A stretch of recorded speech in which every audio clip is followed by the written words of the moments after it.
her 4 years, she's set many records on the court and is widely considered the best defensive player that's ever played at Duquesne University. And from an offensive standpoint, she's also been outstanding with being over 1,000 points in her career,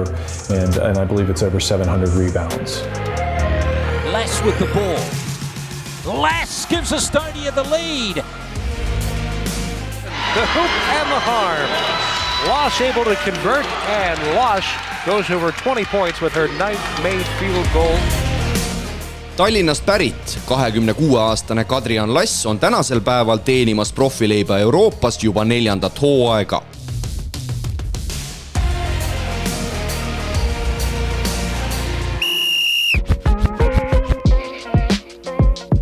Korvpalli juurde jõudmine ja palliga sõbraks saamine leidis aset üsna varakult. Kui endise naiste rahvuskoondise kapteni ema Kaiga sai pallisaalis juba päris noorelt kaasas käidud. Ütleme, et trenni, ma läksin pallimängude trenni kõigepealt, mida mu ema andis siis algklasside lastele, see ei olnud siis nagu nüüd ametlik võib-olla kossutrenn. Sinna ma läksin 6-aastaselt esimeses klassis. Järgmine aasta siis läksin korvpallitrenni, aga poistega, siis oli Tallinna Kalevi all vist Kalevi spordihallis tegime trenni paar korda nädalas ja see oli Maksim Tuulega. Ja siis 3. klassis oli see, kus ma liikusin Audentesesse ja Reet Rausbergi alla. Suurt küsimust ei olnud, et mida ma oma hobiks valin või mida ma teha tahan, et kui ma näen oma pilte, vanu pilte, et mul on 1-aastasena korvpall käes kuskil jõulukuuse all, et siis suhteliselt loogiline käik. Ema mõjutus oli kindlasti suur, aga ma arvan, et see ei olnud nagu niisugune otsene, et see ei olnud tema võib-olla motivatsioon mind nagu võib-olla mõjutada ja panna mängima kossu ja nii edasi, aga kuna ma olin saalides ja ma olin väiksest peale alati kossu ümber, siis tänu temale siis see mõjutus oli suur, et ma isegi elasin Soomes 2 aastat väiksena, et tänu temale, et koss kuidagi on olnud alati elus tänu temale, et ma arvan, et tema mõjutus on suur, aga ta ei ole kunagi mind nagu pushinud seda tegema ja sundinud midagi tegema, et pigem oli see mõjutus nagu kaudselt. Kui nüüd eeskujusid mõelda, siis pigem oli jah, et kerge oli kohe vaadata ema poole, et ta mängis Tallinna Ülikoolis, siis pikalt oli mu unistus mängida ka Tallinna Ülikoolis ja kui ma vanemaks sain, siis tuli kiirelt see arusaam, et arvatavasti võib need sihid natuke kõrgemaks panna kui Eestisse jäämine. Aga jah, pigem on kogu aeg olnud ikkagi ema see eeskuju ja siis hilisematel aegadel kuskil, kui ma keskas olin, siis Viive Kai Reban oli vahepeal selline Eesti eeskuju, kelle nagu poole ma vaatasin ja kelle moodi ma tahtsin olla, et väikses päevikus oli kirjas, et tahan olla rohkem Viive Kai Rebase moodi ja ta pilt ja et selliseid asju nagu on tehtud. 3. klassi jõudes muutus treeningtöö aina süsteemsemaks, kui noormängija kutsus enda gruppi pikaaegne Audentese noortetreener Reet Rausberg. Kadri ma leidsin ikka spordisaalist, et tema oli suhtkoht väiksest peast peale, käis emaga koos, kuna ema tal mängis päris heal tasemel, siis ta oli emaga saalis kaasas ja meie siin käisime oma naiskonnaga Tallinna Ülikooli saalis mängime, siis kogu aeg vaatasin, et väike tüdruk ilusti viskab ja ma Kaid muidugi teadsin, ehk tema ema, siis teadsin ikka nagu noorest peast peale, siis sai Kaiga räägitud, et kas Kadri trenni ei tahaks tulla. Ta oli kohe nõus tulema, kohe tuli, ta tuli aasta vanemate gruppi ja sinna ta jäi ja nii me tööd alustasime. Ta eristus selles mõttes, et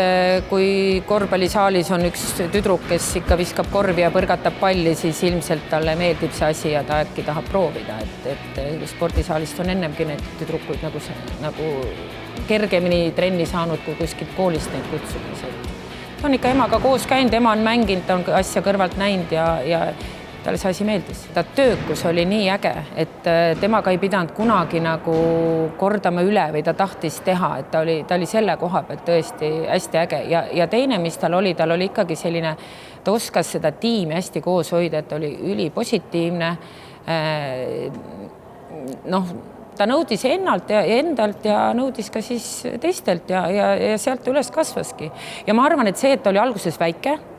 ta oli ikkagi mul nagu tagamängija alguses, sest ta oli tõesti pisike. Eks meil seda nuttu oli ka palju, kui ta eksis ja suurematelt neid palle oli nuttu päris palju, aga ema rahustas mind, ütles, et ema oli see samasugune, et Kadri oli töökas ja siis ühel hetkel, kui ta nagu kasvas suureks, siis ta olid oskused olemas, kossu ta jagas, mängu lugemine oli okei ja siis tal olid ikka eesmärgid varakult juba. Reedal ma olin ikka põhimõtteliselt kogu lapsepõlve siis, et kõik, isegi kui ma olin koolis, siis nagu klubimängud olid siiski Reedaga, et ma ei tea, minu põhiline võib-olla praegu, kui ma vaatan tagasi, siis põhiline mälestus või niisugused mõtted on need, et sealt ma sain need sõbrad, et mul on nii palju tuttavaid ja sõpru, kes nagu sellest esimesest Audentese tiimist, et kellega ma mängisingi mingi 10 aastat koos, et need suhted ikka jäävad püsima ja on niisugused, on tore tulla tagasi Eestisse ja on olemas niisugune grupp inimesi, kellega sa saad hästi läbi. Et see on nagu üks põhilisi asju, mis ma ütleks, et see Audentese aeg nagu mulle just see klubi aeg tõi, aga üldiselt et oli natuke organiseeritum treenimine, kui varem oli olnud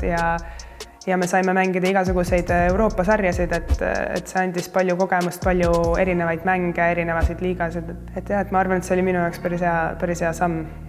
sinna minna. Kadri on väga intelligentne mängija. Ta toob võistkonda juurde kogemust, mängutarkust. Et ta kindlasti ei karda välja öelda, kuidas asjad on, aga samas on ta ka sihuke inimeste inimene, et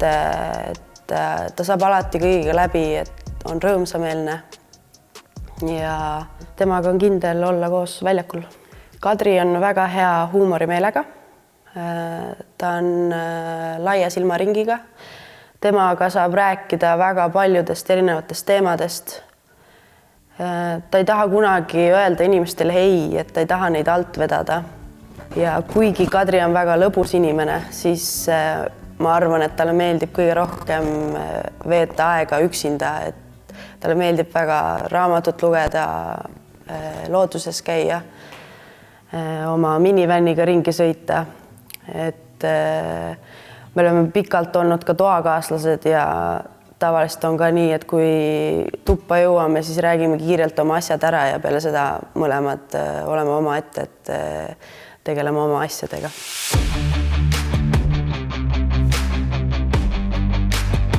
Naiste meistriliiga debüüt sai Kadril tehtud juba 14-aastaselt. Kui viimases põhikooliklassis sai siirdutud Audentese spordigümnaasiumisse kogenud Jaanus Levkoi käe alla. Ma ütleks, et Levkalt nagu tuli võib-olla rohkem seda mängutarkust, et need pallikäsitlused ja need asjad võib-olla tuli rohkem nagu USA-st, aga mängutarkuse mõttes, et ta alati nagu nõudis meilt seda, et nagu see oleks mõttega asja juures ja nagu kuhu sööta, kuidas sööta, et sellist just, et mängutarkuse juures ma tunnen, et Levka nagu aitas mind kindlasti. Kusjuures seda kõrgliiga debüüdi algust ma nagu ei mäleta, ma ei mäleta neid esimesi mänge, ma mäletan mõnda mängu sellest esimesest aastast nagu spetsiifilisemalt, aga üldist tunnet oli muidugi, olin natuke hirmul, et niisugune võib-olla nagu aukartus oli nende mängijate ees, kes juba seal kõrgliigas mängisid, mõned nimed, keda sa olid varem kuulnud ja näinud ja nüüd sa katad seda mängijat, et natuke oli hirmus ja teine asi, mis oli, et meil oleks peaaegu emaga nagu kattunud, vaata, et tema lõpetas 1 aasta varem ära, kui mina alustasin, et see oli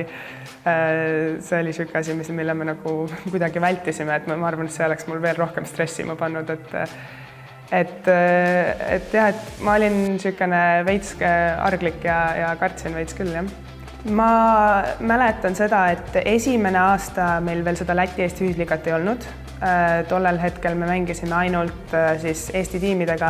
ja ma ei ole kindel, kas siis oli veel 4, aga ühel hetkel tuli juurde Rapla, siis oli Tallinna Ülikool, EKLEX, meie spordigümnaasiumiga ja siis oli Tartu Ülikool ja Rapla, et meil oli 5 naiskonda ja siis andis ikkagi nagu Eestis ka nagu rohkem võib-olla mängida omavahel ja nii edasi, aga siis 10. klassis, kui ma olin 10. klassis, siis lisati Eesti-Läti ühisliiga ja see oli juba nagu, see oli, ma arvan, taseme poolt ja kõige nagu meile nii head mängud, et kohe palju rohkem erinevaid mänge, tugevad Läti mängijad juures ja siis oli 5 Eesti naiskonda ja ma ei kujutagi ette äkki 8-9 võib-olla Läti naiskonda, et see oli päris sihuke korralik liiga noortele mängida. Aga nüüdseks oleme jõudnud sinna kohta, kus meil on 2 võib-olla mitte profitiimi, aga 2 tiimi selles liigas. Et seal on natuke raske on leida, et sul ei ole väljundit tüdrukutele, et kui minu unistus oli väiksena mängida Tallinna Ülikoolis ja ma nagu olin igal mängul kohal ja see rivaalitsemine siis nagu Tallinna Ülikooli ja Eklexi või Lõfsbergi või mis iganes Audentese naiskonna vahel oli alati niisugune nagu, ma mäletan, ma käisin ise Audenteses ja meil olid finaaliseeriad, läksid 5. mänguni, ja siis mul olid tiimikad, olid minu vastu mingi ei, mina ei saanud, mu ema mängis, ma pidin olema nende poolt, et see oli ikkagi nagu siukene värk käis tollel hetkel, et kui nüüd seda ei ole, et minu motivatsioon oligi, et ma nägin, et kui võimas see oli, inimesed käid vaatamas, on ju, et praegusel hetkel seda ei ole, et nüüd ma näen, et see TalTechi naiskond siin ehitab seda väljundit nendele noorematele ka, et sul on nagu mingi tiim, kuhu minna, kui su eesmärk ei ole minna USA-sse ja kui sa ei taha minna välismaale. Et kui sul noorena ei ole need ambitsioonid, siis mida sa teed, sa jäädki esiliigas mängima, mis on tore, aga siis nagu see ei ole enam sellel levelil võib-olla, kus me saame koondisele mängijaid.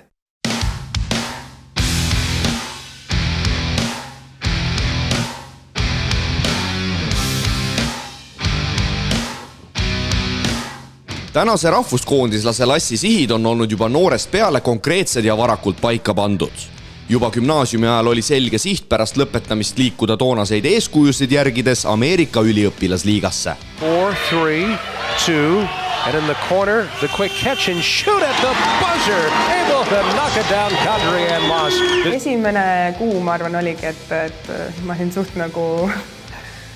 olin kohal, tegin nii hästi kui sain, aga suht nagu zoned out, et osad trennid olid ikka päris rängad, et siiamaani nagu väga banaani ei taha süüa, sest ma sõin alati banaani enne nagu trenni hommikuks, kui olid ülivarajased trennid ja siis need olid suht niisugused nagu oksekad, et mõned niisugused jooksuasjad, et nüüd ma mõtlen tagasi, mis 4 aastat hiljem, et ma mõtlen tagasi, et kuidas ma tegin selle ära, et ma ei kujuta ette, et ma peaks uuesti selliseid trenne tegema, et iseasi, kui head või halvad nad on, aga ära ma nad tegin, et ma arvan, et esimesed kuu aega oli päris korralik niisugune šokk, et tollel hetkel veel meil oli Audes nagu vähem seda füüsilist poolt ka nagu just mõtestatud tegevust, et meil ei olnud nagu otseselt jõusaali treenerit ja nii edasi,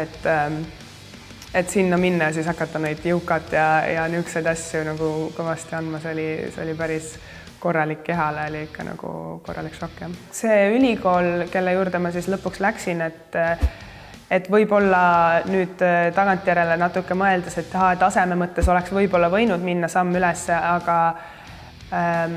ütleme nii, et kuna mu kogemus oli nii üdini positiivne, siis ma ei taha väga sellega nagu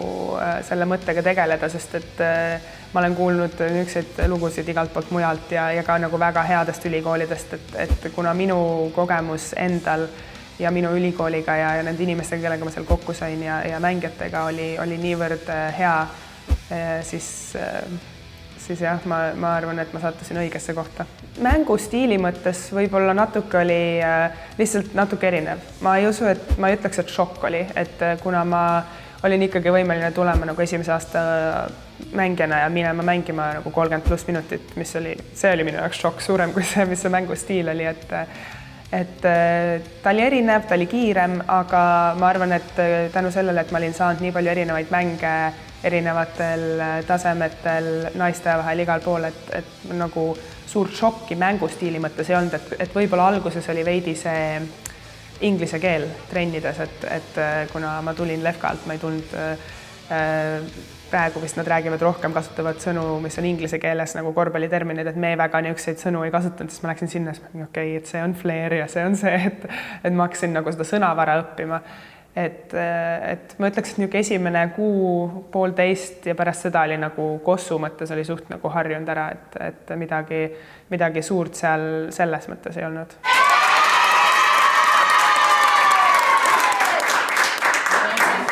What an amazing team. 4 aastat välisriigi ülikoolis andsid lisaks lõpudiplomile ja korralikule karastusele näppude vahele ka ühe üsna mälestusväärse rekordi. Minu blokirekord tuli ainult tänu sellele, et kuidas meie mängisime kaitset. Et kuidagi see sattus niimoodi, et praegusel hetkel sellel tasemel, kus ma olen ja nii edasi, ega ma neid blokke nii kergelt ei pane ja ega neid väga palju ette ei satu, et mõnes mängus 1-2 tuleb, on ju. Aga pigem, ma ei ole väga mingi atleetlik hüppaja, et need ei olnud mingid lahedad blokid, et mul pigem oli see, et jalad maas ja sest lühike tuleb käe alles, ma mingi, miks sa tuled siia. Et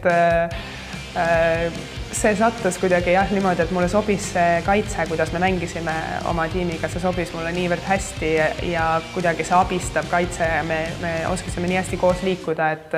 kui keegi saigi sealt esimesest liinist läbi, siis ma olingi seal all ja ma ootasin nad ilusti ära ja ajastusega panin neid blokke, aga ühel hetkel ja siis treener nagu ütles, et kuule, et sa võid selle blokirekordi nagu sel hooajal juba ära teha, et mitte nagu järgmisel hooajal, et ma tegelikult lõpuks tegin 3 bloki, kõik blokirekordid, mis olid, et siis ühe hooaja oma, ühe mängu oma ja siis kogu aja oma. Ja nii nagu nad ütlesid mulle, kui ma sealt ära tulin, et see arvatavasti püsib seal mõnda aega, et see oli, tollel hetkel oli see ikkagi päris suur leivakas mul, jah. Minu valik minna Ameerikasse tuli väga suures osas sellest, et ma saan hariduse, sest et mu ema on kogu aeg olnud selle poolt ka, et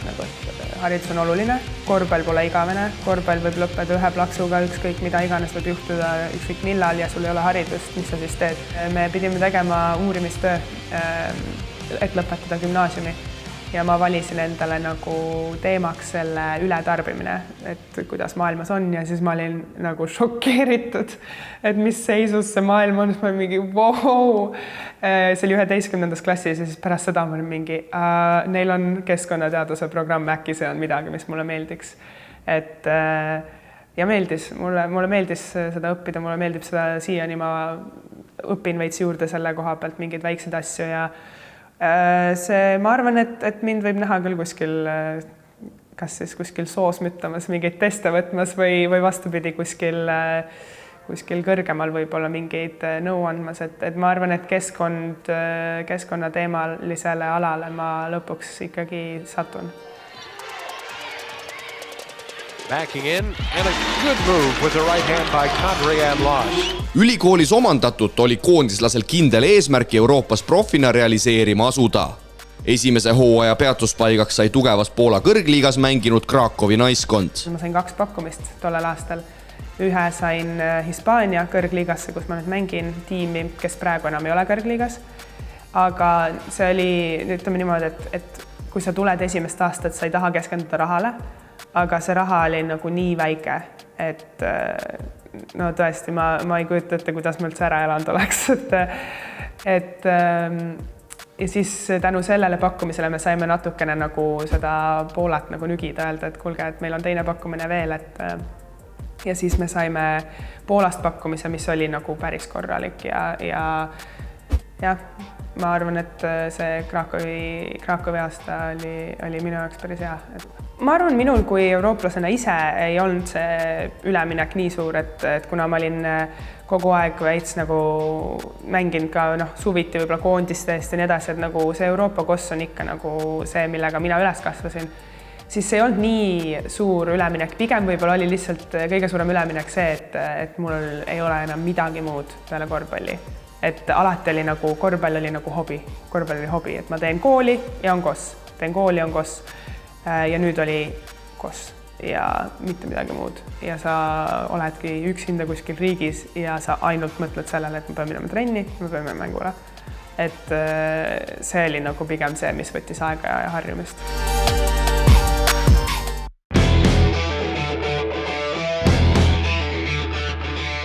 Seniste aastate jooksul iga hooaja järel klubi vahetanud Lass läks Poolast edasi Ungarisse, kus sai esmakordselt proovida ka eurosarja taset. Ungari hooaeg oli minu jaoks üks raskemaid hooaegasid siiani, et mänguaega jäi vähemaks ja see ei oleks minu jaoks olnud nagu võib-olla suur probleem või mingi mõjutus, aga see oli nii ebastabiilne see mänguaeg, et mõni mäng ma oleks saanud 20 minutit, järgmine mäng võib-olla 0 minutit, et oli mänge, kus ma nagu treener ütles, mine tee soojaks, siis ma tegin kaks veerand aega soojaks ja mängu ei läinud, et nagu see on emotsionaalselt ja nagu mentaalselt oli nagu väga ränk. Aga ütleme nii, et mul läks natuke õnnetult see hooaeg, et see oli Covidi hooaeg, pärast siis 2020-2021 oli see hooaeg. Ja ma olin kuskil 1,5 kuud niimoodi, et 1 nädal olin karantiinis, 1 nädal tegin trenni, 1 nädal karantiinis, 1 nädal trenni, et ma arvan, et selle ajaga ma kaotasin oma positsiooni seal tiimis või rotatsiooni nii ära, et pärast seda oli juba nagu enesekindlus madal ja nüüd üritada seda tagasi ehitada võõras kohas inimestega, kellega nagu võib-olla mega head klikki ei ole, see oli mentaalselt oli päris raske, et lihtsalt jah, jäingi sinna pingi otsa peale ja lootma, et võib-olla ühel hetkel saab mängu rohkem. Kui ma päris aus olen, siis ega nagu väga palju pakkumisi pärast seda Ungari hooaega ei tulnud. Et ma olin valmis võtma pakkumise vastu kuskilt esiliigast, et tegelikult tuligi esimesena esiliiga pakkumine Hispaaniast. Ja siis tänu sellele me saime nagu välja võidelda selle pakkumise, et see oli põhimõtteliselt niimoodi, et ma olin valmis juba nagu minema nõrgemasse liigasse ja siis oli viimasel hetkel mingi, meil on see võimalus ja ma kohe krabasin ära, et siin ei olnud midagi oodata, et pärast seda Ungari hooaega oli nagu raske loota midagi väga palju paremat ja siis ma sain Hispaania kõrgliigasse, nii et ei saa nuriseda.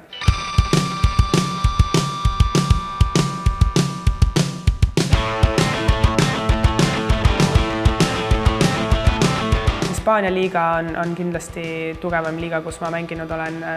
tunnetades seda nüüd ka teist hooaega järjest, et eelmine hooaeg ma läksin küll tagumise satsi seal liigas, aga lõppkokkuvõttes need mängud, mis sa mängid ja need on ikkagi nii head tasemel, et sa saad seda nagu tunda ja see oli päris hea ja see treener, kes mul oli, andis mulle nii palju enesekindlust ja lubas visata ja ütles, et viska edasi, et ma sain sellest kuidagi Ungari august nii hästi välja seal Bembibres, et selle treeneri nagu ja kõigi sellega, et ma tundsin ennast nii mugavalt seal.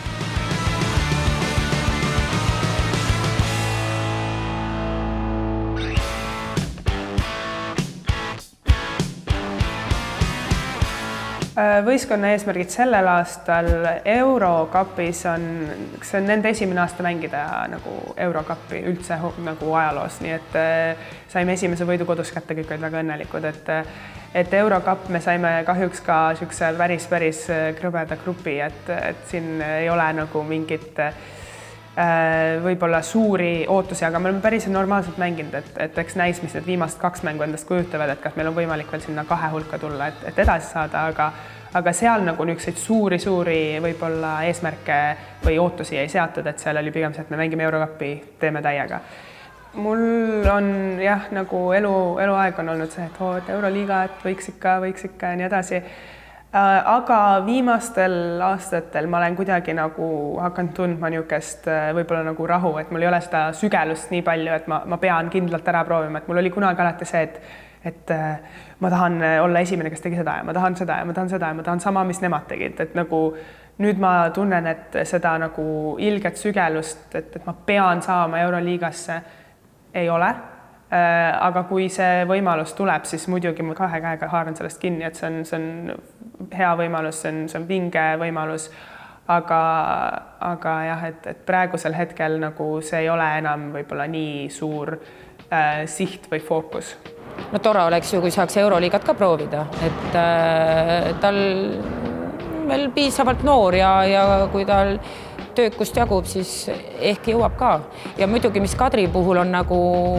teda hoidnud, tal ei ole olnud suuri vigastusi. Et ta on saanud järjepanu treenida, et tal ei ole olnud selliseid pause, mis nagu vigastustega seotud on. Ja ma arvan, et see on nagu tal suur pluss. Kadri karjäär on läinud loogilist teed pidi, et ta on aastast aastasse liikunud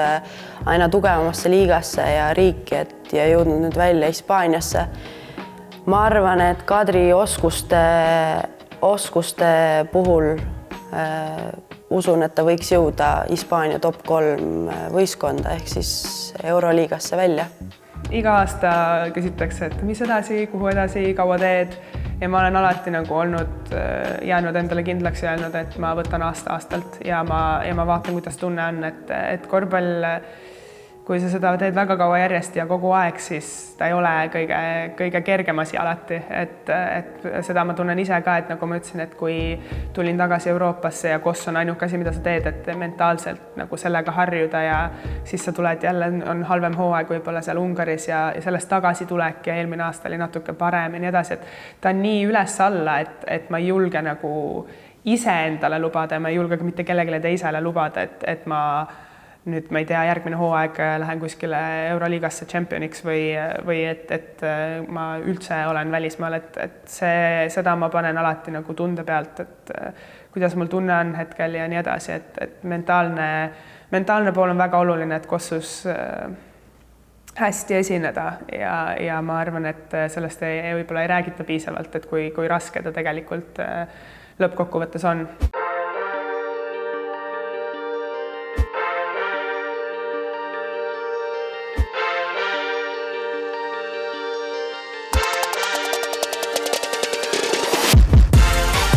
Kadriani senise karjääri mälestusväärseimad hetked pärinevad Eesti 3x3 korvpallikoondiste esindamisest. Kui 2013. aastal võideti noorte maailmameistrivõistlustel Ameerika järel hõbemedal, siis 6 aastat hiljem suudeti samaväärne autasu välja võidelda naiste rahvuskoondisega toonastel Euroopa mängudel. Kuigi mul on neid hõbedaid veel nii saalikossust noortega kui ka 3-3-st noortega, siis see on kuidagi nagu see naiste ja täiskasvanute vahel see saada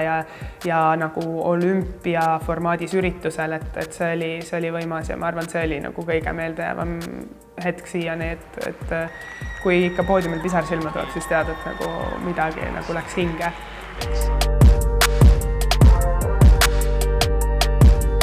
Intelligentse sportlasena nii palliplatsil kui tavaelus on tänase loo peategelase mõtted tihti ka korvpalluri elu järgsel perioodil. See on asi, mille peale ma mõtlen nagu kogu aeg ja stressan võib-olla kogu aeg, sest et korvpall on olnud osa minu elust reaalselt sünnist saadik. Et see on selleks, praegusel hetkel on see osa minu identiteedist, et nagu raske on näha, et kes on Kadrian, kui ta ei ole korvpallur. Et see on viimastel aastatel olnud nagu suur mõtteaine mulle ja korvpalli kõrvalt hetkel ma teen mingeid lihtsalt nokitsen online võib-olla kursusi ja asju, et just, et alguses oli see, et näha, et kas mul on midagi, mida huvitab, et kui ma tahaks magistrist minna õppima, et niisuguseid väikseid asju, midagi otsest ma ei tee Kossu kõrvalt, et just nagu võib-olla nagu karjääri või raha teenimise mõttes midagi niisugust, aga väike nokitsemine käib kogu aeg ja mõttetöö, et nagu mis saab edasi, et mentaalselt ma tunnen, et mingi pausihetk on tulemas varsti Kossust, et kas see on suveks, kas see on hooajaks, kas see on pikemaks, et ma olen mingi 12 aastat jutti lasknud suved ja hooajad, et ma olen olnud nii nagu õnnelik mängija, et mul ei ole olnud suuri vigastusi, mis tavaliselt annab mängijatele selle motivatsiooni, et vau, Koss on see, mida ma saan teha ja on tore, kui nad istuvad aasta välja, ühe hooaja jätavad vahele. Minul ei ole seda õnneks olnud, aga tänu sellele ma tunnen, et ma olen nagu ikka rängalt üle töötanud, et praegusel hetkel mingid mõtted käivad, mingid mõtted nii edasi, et ma ei ole mures. Ma tean, et ma saan hakkama alati, aga see on stressifaktor, et kui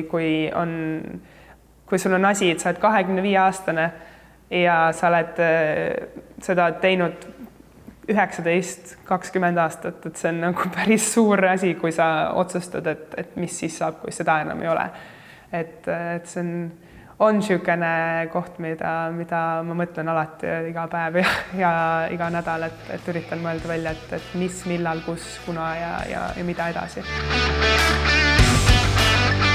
Tänaseks päevaks, vahetult enne jõulupühi, on koondislane Kadrian Lass kodumaal Eestis tagasi. Sedapuhku küll mitte pühadepuhkuseks, vaid osapoolte kokkuleppel sai mängija initsiatiivil leping Hispaania kõrgliiga klubiga üles öeldud. Vaim vajab puhkust, kuid vaatamata sellele on karjääri suurimad mängud kindlasti alles ees ootamas.